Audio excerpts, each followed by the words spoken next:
Welcome back to our channel. So వెండి బంగారం ధరలు ఒకటితో ఒకటి పోటీ పెట్టుకున్నాయి. ఫస్ట్ నేను రైజ్ అవుతాను అండ్ సెకండ్ నువ్వు రైజ్ అవుతాను. సో రాకెట్ కంటే స్పీడ్గా కూడా ప్రతిరోజు రేట్లు పెరుగుతూనే ఉన్నాయి. సో గత వారం మనం చూస్తుంటే ఒక డౌన్ ట్రెండ్ మనం గోల్డ్ అండ్ సిల్వర్ రేట్లో చూసినాం కాబట్టి సో ఈ వీక్ కూడా అట్లే కంటిన్యూ అవుతుంది మేబీ అప్ టు సంక్రాంతి వరకు అని ఎక్స్పెక్ట్ చేసిన ఎక్స్పెక్టేషన్స్ అన్నీ కూడా అసలు కానే కాదు. ఆ ఎక్స్పెక్టేషన్స్ రీచ్ కావడం, ఇంకా చెప్పాలంటే ఈవెన్ అనలిస్ట్‌లకు కూడా గోల్డ్ అండ్ సిల్వర్ రేట్ల పెరుగుదల పైన ఒక అంచనా వేస్తే, ఆ అంచనా కూడా ఔట్ అయ్యే పరిస్థితి కనిపిస్తుంది.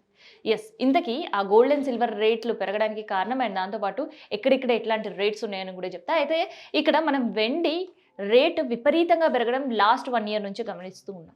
సో వెండి రేటు పెరగడానికి కారణం ఏంటి అంటే దానికి స్మార్ట్ గ్యాడ్జెట్సే అని చెప్పాల్సొస్తుంది. ఎందుకంటే గతంతో పోలిస్తే ఇప్పుడు టెక్నాలజీ పెరిగింది అండ్ గ్యాడ్జెట్స్ పెరిగాయి అండ్ గ్యాడ్జెట్ కాస్ట్ పెరిగాయి అండ్ గ్యాడ్జెట్ లైఫ్ కూడా పెరిగింది. సో అవన్నీ ఉండాలి అంటే ప్రీషియస్ మెటల్ అందులో ఉపయోగిస్తున్నారు.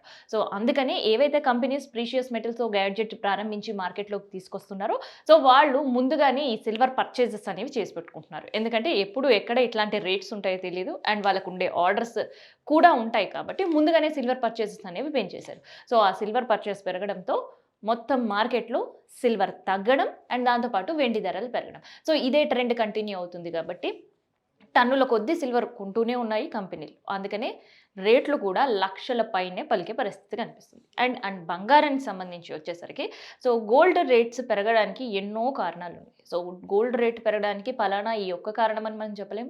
అండ్ కేవలం కన్జంప్షన్ పెరిగింది, కొనేవాళ్ళు పెరిగారు కాబట్టి గోల్డ్ రేట్ పెరిగాయి అని కూడా చెప్పలేం. ఎందుకంటే ట్రంప్ ఎఫెక్ట్ పడుతుంది. అమెరికాలో వడ్డీ రేట్లు తగ్గించినా, వడ్డీ రేట్లు పెరిగినా ఆ ఇంపాక్ట్ బంగారం పైనే కనిపిస్తుంటది.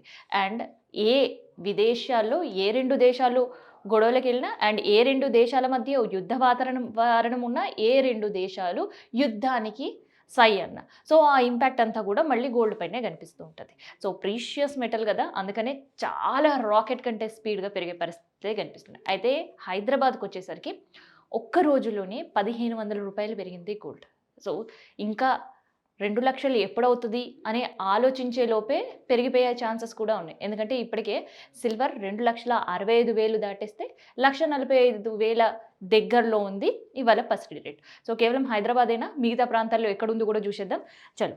సో ఇక్కడ మనం విజయవాడ చూస్తే 24 క్యారెట్స్ ప్యూర్ గోల్డ్ 10 గ్రాములు రూ. 137,400 పలుకుతుంది. అండ్ గుంటూరులో 24 క్యారెట్స్ గోల్డ్ 137,400 సేమ్ హ్యాస్టేజ్ గుంటూరులో కూడా ఉంది.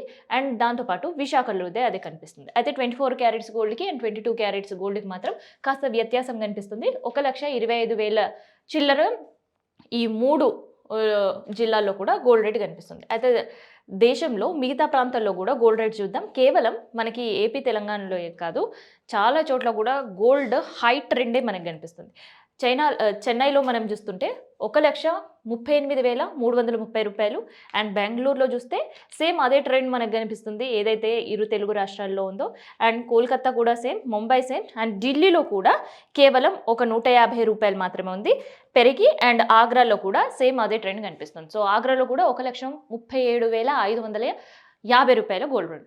సో ఇట్లా మొత్తానికైతే ఎక్కడ చూసినా గోల్డ్ రేట్ 1,37,000 పైనే కనిపిస్తుంది తప్ప ఇన్ కేస్ గతంలో మనం చూస్తుంటే ఒక ప్రాంతంలో ఒకలాగా, ఇంకొక ప్రాంతంలో ఒకలాగా రేటు కనిపించింది. అక్కడ ఇక్కడ కనీసం ఒక 1,500 నుంచి 2,500 వరకు వ్యత్యాసం కనిపించేది. కానీ ఎప్పుడైతే గోల్డ్ రేట్లు పెరుగుతూ కనిపిస్తున్నాయో పెద్దగా ఎక్కడ కూడా వ్యత్యాసం కనిపించట్లేదు. 100, 150 తప్ప. పెరిగే రేట్లేమో వేలల్లో ఉన్నాయి కానీ తగ్గేటప్పుడు మాత్రం కేవలం వందల్లో మాత్రమే తగ్గుతున్నాయి. అందుకనే గోల్డ్ పైన ఇన్వెస్టర్లు కూడా ఇంట్రెస్ట్ చూపించడం అండ్ దాంతోపాటు కామన్ మ్యాన్ కూడా గతంలో ఒక గోల్డ్ అంటే అకేషన్‌కి కొనేవాళ్ళు అండ్ ఫ్యూచర్ సెక్యూరిటీ కోసం కొనేవాళ్ళు అండ్ ఇన్వెస్ట్‌మెంట్ పైన పెద్దగా ఇంట్రెస్ట్ చూపించకపోయేవాళ్ళు. కానీ ఇప్పుడు కామన్ మ్యాన్ కూడా కాస్త డబ్బులు చేతిలో ఉన్నాయి అంటే దాని ఇన్వెస్ట్‌మెంట్ గోల్డ్ రూపంలో చేయాలనే ఆలోచనలోనే కనిపిస్తున్నారు. అందుకనే గతంలో ఎఫ్‌డీస్ పైన ఇంట్రెస్ట్ చూపించే వాళ్ళు కూడా ఎఫ్‌డీస్ అన్ని క్యాన్సిల్ చేసి ఎంతో కొంత బంగారం కొని పెడితే ఎఫ్‌డీ కంటే ఫాస్ట్‌గానే మనకి ఇది రిటర్న్స్ ఇస్తది షార్ట్ టైమ్‌లో అని ఎక్స్‌పెక్ట్ చేసే వాళ్ళందరూ కూడా ఎఫ్‌డీస్ క్యాన్సిల్ చేసేసే బ్యాంక్స్‌లో గోల్డ్‌లో ఇన్వెస్ట్ చేసే పరిస్థితి.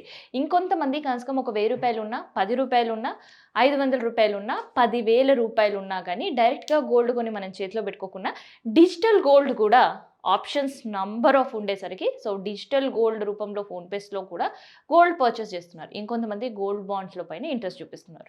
సో మొత్తానికైతే గోల్డ్ పైన పెట్టుబడి పెట్టడం, వెండి పైన పెట్టుబడి పెట్టడం అంటే షార్ట్ టర్మ్‌లోనే long returns and great returns అనేది ఇప్పుడు గోల్డ్ ట్రెండ్ అనేది కనిపిస్తుంది.